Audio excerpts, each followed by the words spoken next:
But you have to do this because that's what they do. This is just our interpretation of it. Spaghetti. That's all I can do in Italian. Anyway. What is happening?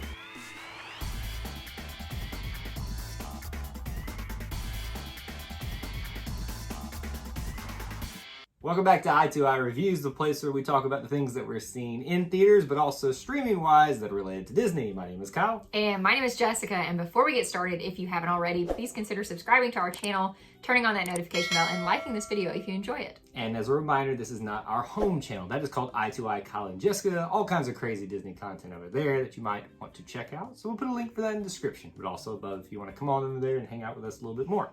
But this is where we talk about spoiler-related stuff for Disney movies and other content. So be warned, as always, get out of here now if you have not seen this particular movie. Spoiler alert, we're watching and talking about Luca. Which you really loved. Loved. 5 out of 5. 10 out of 10.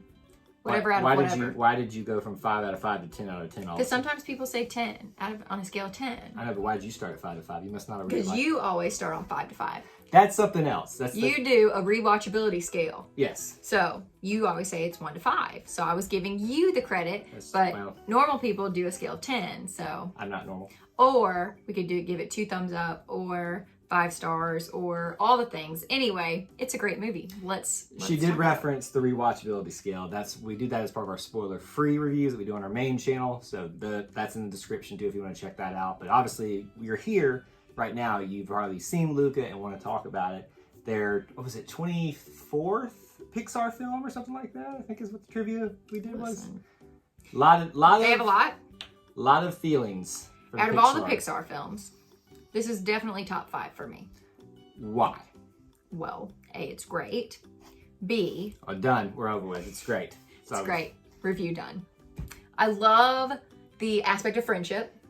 The celebration of friendship. Yeah, I don't care about all that. I think celebration's a little too extreme, but no, I think it's actually a very appropriate way to It is an appropriate way, but, I don't like when Disney does all that. No, the celebration of friendship. But it is. I mean, this is, to me... Is it actually a celebration of their friendship, or is it just a picture of their friendship? Because we didn't really celebrate anything. Because it celebrates all aspects of friendship, and here's why. Let me just tell you. So, I was not a humongous, it's not that I wasn't a fan of this movie, going into it, but I just didn't have high expectations, right? Right. I said that all throughout trailer reactions, when we were talking about it with people. You were just kind of meh. It's like, I'm going to watch it. I'm sure I'm going to enjoy it, but I thoroughly enjoyed it when we watched it because I connect with the celebration of friendship story, because it went through the highs and lows of what happens in a friendship at that age. Yes. I mean, you get, all enthralled with your buddies, and you're like, we're going to do this. We're going to go build this. We're going to make this money to go buy some more of these things and go to the ice cream trucks and all this stuff.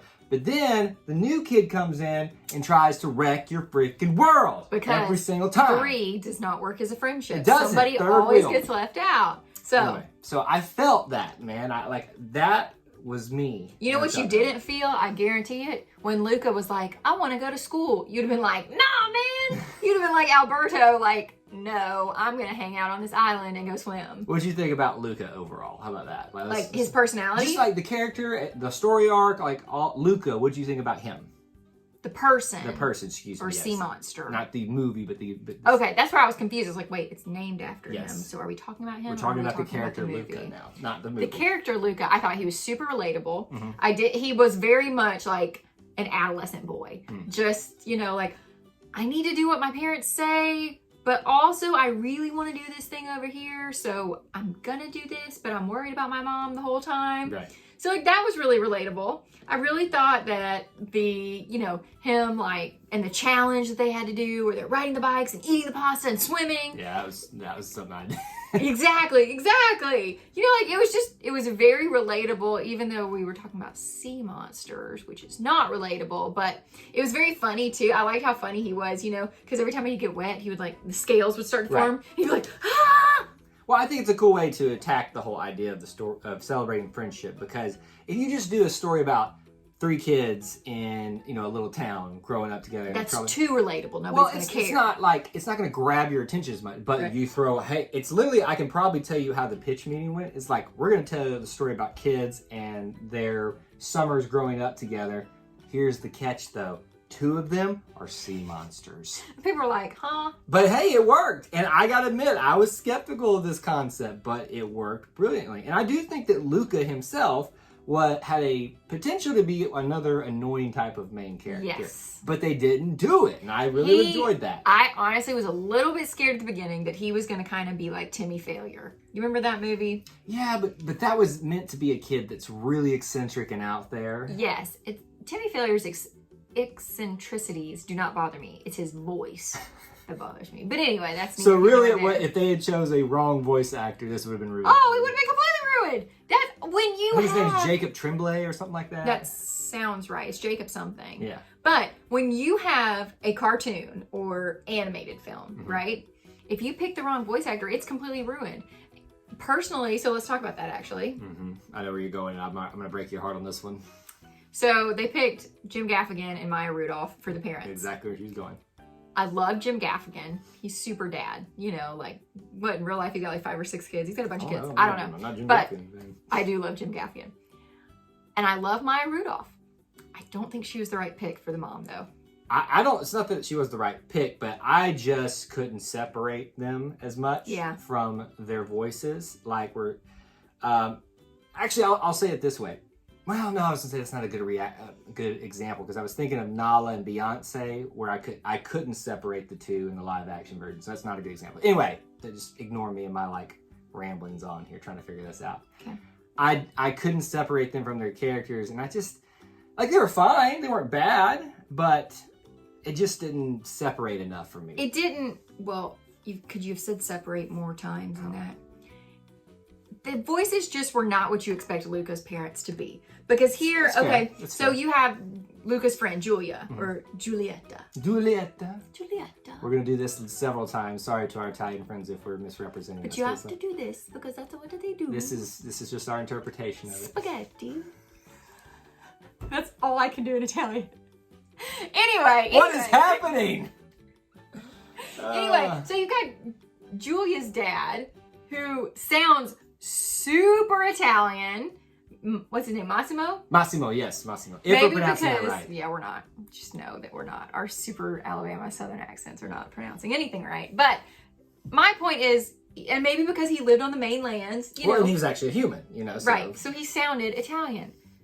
Whereas sea monsters, they sounded like they don't have to sound Italian because they're sea monsters. They're different altogether. But Luca sounded Italian. So why did Luca sound Italian? Because his parents didn't. Yeah. Did he? Yeah. I don't remember if he did or not. Yeah. Giuseppe. He did. He did do that. So that's something that they definitely missed in there.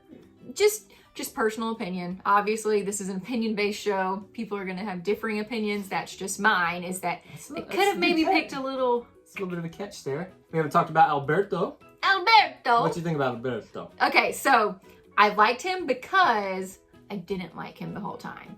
He had some not so great qualities that actual humans have, right? Like when he would get jealous. It's a nice way of saying you and humans are terrible. Well, When Julia and Luca kind of became friends, he got a little bit jealous. Then he was like, telling Luca, you don't need to go to school. We don't need all that, blah, blah, blah, blah. And you don't need to go back to the sea to see your parents. Well, yeah, you do. You're a little boy. You need to go back and be with your parents. Right. But so I found that he was relatable, I guess is the right word. Yeah, I really like this character because we all knew that there was something else going on behind the scenes with him. Like, he was reacting to certain situations certain ways because of what he'd been through in life. And they didn't do a really good job of hiding that, but I felt that's why I connected with the character. It's like, oh, he's doing this for this reason or saying this for this because of something else we're going to find out a little bit later. And so you kind of saw it slowly trying to especially as Julia became more into the picture, it started to expose some of those wounds he has and really show what he's been dealing with in his life and why he's been alone. Why he's alone. Which obviously we are giving you a spoiler warning that his parents are no longer in the picture. Speaking of, we should talk about that. Yeah. They made it through this movie, as far as we know, without a dead parent in a Disney Pixar movie. We're not sure. So obviously Luca's 2 parents, we've already discussed them. Julia's parents, so her parents are separated, but she references her mom, and she lives with her dad in the summer. Right. But Alberto tells the story about how his dad abandoned him. Didn't really mention mom, I don't remember. Which obviously there had to be a mom. Well, of course. I mean, I don't know how sea monsters procreate, but I would assume there's a mom. This is not the time to be talking about the procreation of sea monsters. It's a family show. None of that. None of that here. Just saying. But yes, I do think they made it at least on the obvious fronts without having dead parents. It's like the first Pixar movie ever. Disney, are you okay? Is something wrong? Literally. You feeling like give them a Snickers because Disney and Pixar aren't feeling them like themselves without having dead But parents. we're glad because it's been 40 years and every movie has a dead parent. So we are thankful that this time there weren't any dead parents. But another cool thing is like obviously talking about the dynamics of friendship and stuff like that. But also, you know, different little family units. You know, you got the separated family, you got the normal family, you got the... Well, there is no normal family. You've got the traditional mom, family. dad, child. The traditional family, and then... With also grandma. Grandma too, the sassy grandma. I wish she had more in the film. I did too. She could... That character could have been fleshed out a lot more. Yeah. And I wish the uncle had had a little bit more. He was hilarious. I think he was just right and fine. And like at the end of the movie, so I just disappointed you on that one. He's got a after the film like little scene there with him being further weird. I thought it was just the right amount because I think if they gave him a little bit more screen time, it would have taken away from the rest of the family. And now that's fair, but just saying, you know. Which, another surprising fact, the parents had a lot more screen time than I thought they were going to have in this. Yeah. I thought it was going to be all about the kids running around in the town trying to avoid the townspeople. Which, okay, can we talk a little bit about Hercule? Hercule, yes. The villain, if you want to call that. He was hilarious. First of all, he was... Hercule. Relatable, because I can see somebody being like this in real life. 16-year-old little dweeb. He was 16? I think that's what he said. Remember he said, I'm older than all of you. Yeah, but then because they kept saying he shouldn't be in the contest. Right, because he was faking that he was 16. I think that man's like 30. Because that's what they were like, how many years are you going to say you're 16? I think it was ambiguous, regardless of whatever it was. This man had a mustache. He had two little sprouts. Yeah. What they call them, whiskers? Whiskers, that's what it was. They did joke on him a lot about that. But, I mean, gross looking guy, for real. And I really thought the plot twist was going to be he was a sea monster, and that's why he was so mean to the other sea monsters, because he didn't want to be ratted out as a sea monster. I think they either missed an opportunity for that, because I think that would have gone a long way. Because this whole thing, you know, there's some other, like, not hidden messages, but messages behind this about don't judge people, you know, stuff like that. But I think that would have been a nice flip on things to show that both sides can have misconceptions about the others. That's right. Whereas, you know, he's trying to, if Hercule, is that how you say it? Yep, good job. Was a sea monster hiding, but he had prejudice against the sea monsters himself. You know, it just would have been a cool dynamic. I wonder if they tried it and maybe it didn't work out as well. And they didn't really like the way it happened, because I thought when they pushed him back into you and I both went, oh, here it comes. We just knew he was going to be a sea monster, and then no. So I think that was a slight missed opportunity, but I did like that they showed at the end that there were sea monsters already hiding amongst the townspeople. Yep, I loved that. And then the grandmother was like, hey, I'm here. And the parents were like, wait, what? Do you know who she is? No. She's Grandmother Fa in Mulan. Yes, that's exactly right. You want to stay forever? She was so funny. Just there for one-liners the entire time. Yep, I did love her. I kind of wish we had like a grandma and a grandpa of those two together, just like that's the dead. So Disney did dead grandparent this time. Well, we think. Well, I mean, he's not there, so could have been gone. He could have been out fishing. Yes, that's what we'll say about that. You know what else I liked? So this is kind of a weird thing to like, but Julia's dad only had one arm, and specifically, it was brought up that he was born that way. You know, it wasn't like a fishing accident or something that we expected. And he made up a story that was like, oh, the sea monster took it. But it wasn't. But then he was like, no, actually, I was born this way. I loved that.